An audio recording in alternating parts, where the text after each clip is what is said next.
औज़ुबिल्लाहिमिनश्शैतानिर्रजीम बिस्मिल्लाहिर्रहमानिर्रहीम। अस्सलाम वालेकुम दोस्तों, Waseem Rajput law lights online में हाज़िर खिदमत। दोस्तों, आज का जो टॉपिक है वो है हिबा को चैलेंज करने की कितनी मियाद है आया कि हिबा को चैलेंज किया जा सकता है। इस बारे में बहुत ज़्यादा दोस्तों के सवालात जो कि इनबॉक्स में आए थे और एक एक को अगर मैं रिप्लाई करता तो बहुत ज़्यादा टाइम सर्फ होना था। अब मैंने ये सोचा कि हिबा जो है उसको एक लेक्चर की सूरत में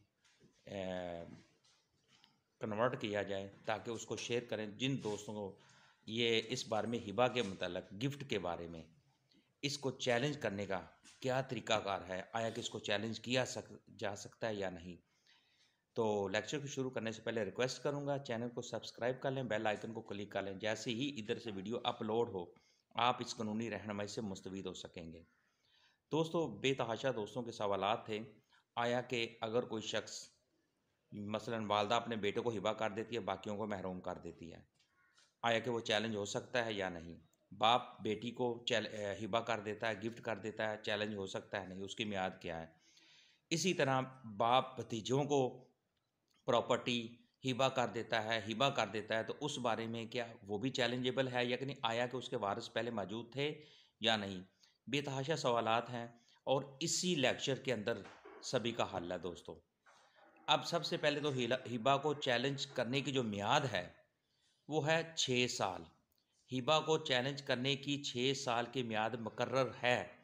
ये अदालत आलिया ने क्लियर अपनी जजमेंट्स में अब साइटेशन में हुक्म दिया है कि 2004 YLR 512 ये पेज है इसका। और अगर कोई हिबा होता है, गिफ्ट होता है, तो उसके जो वारिस हैं उनको अगर उसका इल्म हो जाता है तो वो उसकी जो मियाद है वो शुरू हो जाएगी। अदरवाइज़ अगर किसी को नहीं पता हिबा हो गया है, लेकिन अगर किसी को मालूम हो गया कि हिबा हुआ है लेकिन वो 6 माह 6 साल तक उसकी मियाद है, यानी वो 4 साल बाद भी हिबा चैलेंज कर सकते हैं, 5 साल भी कर सकते हैं और 6 साल अगर गुजर जाते हैं फिर वो टाइम बार्ड हो जाएगा। फिर उसमें उसमें आपको कोई ना कोई रीज़न लिमिटेशन के साथ एप्लीकेशन लगानी पड़ेगी, एक प्रोसीजर है। और अगर कोई शख्स फ्रॉड की सूरत में हिबा करवाता है, यानी कि कुछ बेटे अपने बाप से हिबा करवा लेते हैं, बाकी जो वारिस है उनको महरूम कर दिया जाता है, और जब वालिद की डेथ हो जाती है तो बाकी वारसान को इल्म होता है कि हमारे वालिद ने फलाने हमारे फलाने बेटे को हिबा कर दी थी, प्रॉपर्टी गिफ्ट कर दी थी, हमें पता ही नहीं, उनके इल्म में आ गया।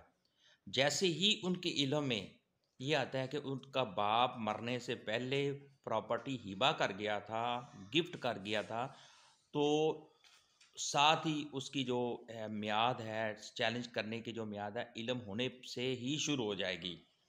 मसलन एक बंदा है, वो 1 माह पहले उसकी डेथ होती है, उसकी प्रॉपर्टी उसका एक बड़ा बेटा या छोटा बेटा अपने ना हिबा करवा लेता है फ्रॉड तरीके से, 2 नंबर तरीके से फोर्ज करके बाप के साइन गुट्ठे करवा लेता है, बाप को पता ही नहीं होता, या बाप बिस्तरे मर्ग पर होता है, बाप बीमार होता है, उसको अपना ही नहीं पता होता, तो वो प्रॉपर्टी वो बेटा क्या होता है उसके साइन गुट्ठे करवा के हिबा रजिस्टर्ड बाद में करवा लेता है।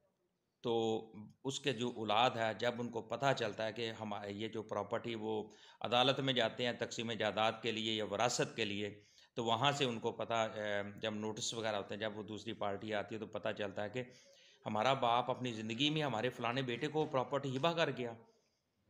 तो फिर वो बच्चे उसके जो वारिस हैं प्रॉपर्टी के उसको वो अदालत में चैलेंज कर सकते हैं, अदालत से रजू कर सकते हैं और 99% उनके हक़ में फ़ैसला होगा। इसी तरह जस्टिस फ़ाइज़ ईसा की एक जजमेंट है सुप्रीम कोर्ट पाकिस्तान की, ये 2021 SCMR पेज है 179, उसमें क्लियर बताया गया अगर कोई शख्स कोई प्रॉपर्टी अपने एक बेटे को या बेटी को गिफ्ट करता है, हिबा करता है, जिससे बाकी वारसान जो हैं वो महरूम होते हैं, तो उस सूरत में इस तरह का जो मायदा होगा, तमलीक होगी, हिबा होगा, गिफ्ट होगा, वो गैर कानूनी, गैर आइनी और गैर शरई है और वो ऐसा मायदा कालदम होगा।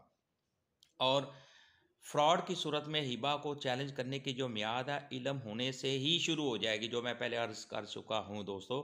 तो इसमें सुप्रीम कोर्ट पाकिस्तान की जजमेंट का हवाला दूंगा मैं।